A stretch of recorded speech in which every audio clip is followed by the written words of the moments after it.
So it was a long process. It started pre-COVID, my goodness, right? I initially was online while Elon was doing the great reveal of the Cybertruck. It was sort of shocking to most people the way it looked.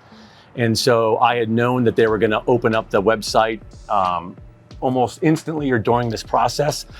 So my son and I had our laptop, and the moment he said it's online, we basically jumped in there and registered. And so I think I registered within the first 30 seconds. And I think I wound up being like 7,000 in line out of ultimately about 2 million pre-orders. But once we got the truck, that's when we really broke into to producing some content and modifying things. And so during that period of time, actually, is when I was going around, I had 2 or 3 RV companies that I thought were of high caliber. And so I approached them, Phoenix Pop-Up being one of them. They're fantastic. They've been in the business of doing pop-up campers for like 30 or 40 years.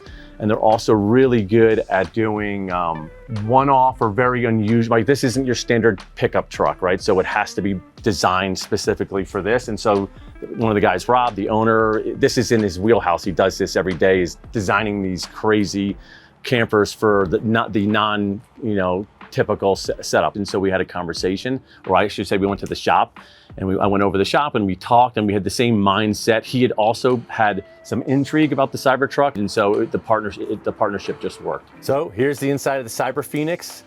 Considering we're on a 6-foot bed, 6.5-foot bed with the tailgate down, so you gain another 2 feet, this thing has every comfort of home and what you would see in every typical truck camper. We can start in the kitchen.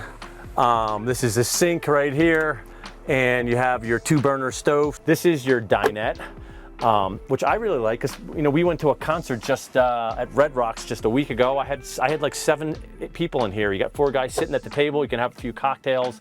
It also converts down to a bed, so the table goes down, the cushions slide over, and then you have yourself a bed. If you take the table off and lift this up, in the bottom of this is a shower pan.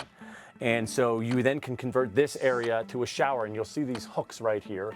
There's a curtain that goes around, and there is water that is piped up to this spot right here. And basically there's a shower head that sits here. And so if you really wanted to, if it was cold out and you needed to take a shower because you're filthy dirty from hiking, you can take a shower inside.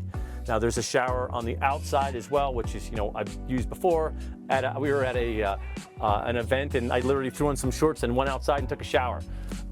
This is the bed. It's slightly smaller than a queen.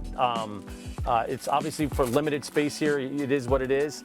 But you'll see under here, this is all storage underneath the bed. This is where my wife typically puts all her clothing, but you can put assortment of things on there. So you try to use every ounce of space that you possibly can. Underneath me is 20 gallons of fresh water.